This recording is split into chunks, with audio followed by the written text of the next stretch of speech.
Hello guys, hello po sa inyong lahat dyan, sa ating mga subscriber. Maraming salamat po sa inyo guys, sa patuloy niyong pagsuporta po sa ating channel. At sa mga bago po sa ating channel, welcome po sa Coins TV. Gumagawa po tayo ng coin hunting series at coin update po. At kung bago ka pa nga lang po at hindi ka pa po nakasubscribe, pasuyo na po ng subscribe button at paki-like and share po ng ating video.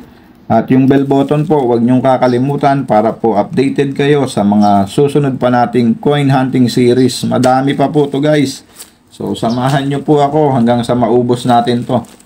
At sa bandang dulo ay papakita natin lahat ng ating nahunt sa worth of 4,000 na ating coin hunting. Okay. Dalawang balot lang po ulit. Worth of 200 po to. Kada dalawang ganito. Ito po ay 200 at ito ay 200. Kaya ay 100 po. 100 po bawat isa nito. Kaya 200 to. Para po hindi ganong mahaba yung video natin. Puro isang tali lang. At doon nga sa huling video natin, sa pangalawang video ng BSP Coin Hunting Series natin, ay nakakuha tayo ng 2017 na semi-hard to find at yung low mintage na 2016. So, kinip po natin parehas yun. Okay, proceed na tayo guys. First coin natin, 1997 with mint mark. Pero common lang yan guys. Diyan ka. Next coin natin, 2002. Common lang din. Next coin, 2012, common. Next coin, 1997, mint mark, common. Next coin, 1990, 2013, so common. Next coin, ano ba yun? Wala, dumi lang, tanggal eh. Okay, common. Next coin, 2014, common. Next coin, 2013. So, napadami yan. 2013. And next coin, 2014. Common. Next coin, 2013. 2010. Ito ang i-update natin guys, 2010. Siyang madalang din natin makita to eh. Year 2010 ang ating, ito pa rin pala. Year 2010 din. At medyo maganda ang kanyang kondisyon, kaya ito na yung ating i-update. Itong isa. Okay. Next coin, 2001, common.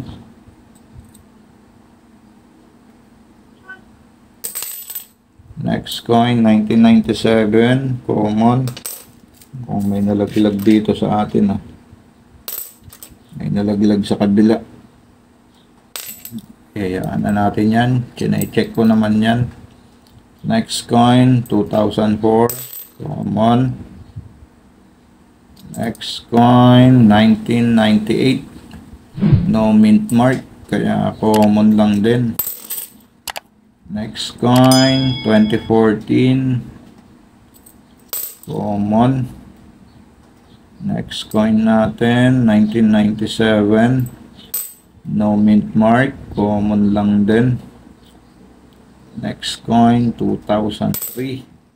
Ang ating last coin sa ating first batch.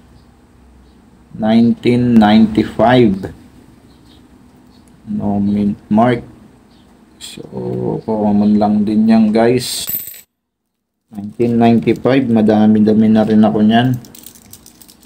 Okay, dito po tayo sa ating last batch. At ang ating first coin sa ating last batch, 2005, common. Next coin, 1997. with mint mark. Common lang din yan. Next coin, 2011, common. Next coin, 1997, with mint mark, common lang din. Next coin, year 2012, common. 1998, no mint mark, so common lang din.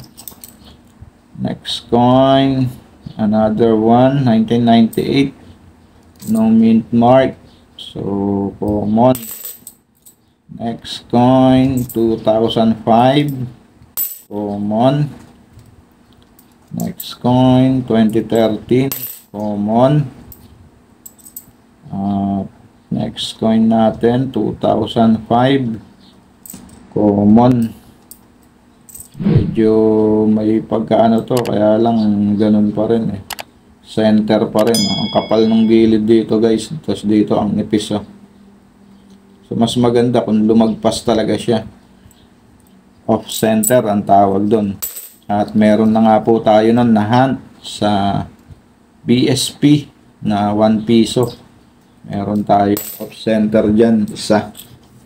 Nahunt po natin yan at medyo matagal-tagal na rin tayong hindi nag-hunt sa tig-piso ah. Mukhang kailangan natin mag-request sa aking kapatid na tig-piso naman. Kasi yung 2005 na year sa BSP ay wala pa tayo. Yun lang ang kulang natin sa BSP natin na piso year 2005. So, sa susunod, pag naligaw ako doon, kailangan natin mag-request na haluan ng tigpipiso para mag-hunt naman tayo sa tigpipiso na BSP at NGC. Sa NGC po, yung year 2017 na piso. Meron po ako noon, isa yata. At na-hunt din natin yon dito sa ating coin hunting. Nakahunt na tayo ng isang NGC 2017. Okay. Ang ating last coin guys. At wala pa rin tayong na-hunt na hard to find at semi hard to find. Kaya bokya tayo sa ating coin hunting na to. At ito i-update natin ang year 2010 para po sa ating mga bago, sa ating subscriber po. Bago sa ating channel at punta nga lang po tayo dito sa ating source n.numista.com at diretso na nga po tayo dito sa ating i-update na 2010. Okay, 9, 10 at ang 2010 po ay meron lang isang variation at ang percentage po niya ay 3%. So medyo konti lang din, low mintage, pero common yan guys dahil medyo mataas-taas na rin, 3%. At ang price appraisal po nito mula sa very good hanggang sa extra fine ay 11 pesos. Same lang po silang apat. Very good sa fine condition, very fine at extra fine condition ay 11 pesos po. At iyon lang po ang kanyang price appraisal na nakalagay. Wala po sa AU condition at uncirculated condition, wala din po, at saka sa good condition. So medyo mababa pa ang presyo ng year 2010 na BSP. Okay, yun lamang guys. At muli po, maraming salamat po sa inyong suporta po sa ating channel. At sinamahan nyo akong muli sa ating coin hunting series. At marami pa po to guys. So samahan nyo ako hanggang dulo. At alamin po natin kung ilan po ang ma-hunt natin sa worth of 4,000 na to. Okay, marami pong salamat guys. God bless po. Keep safe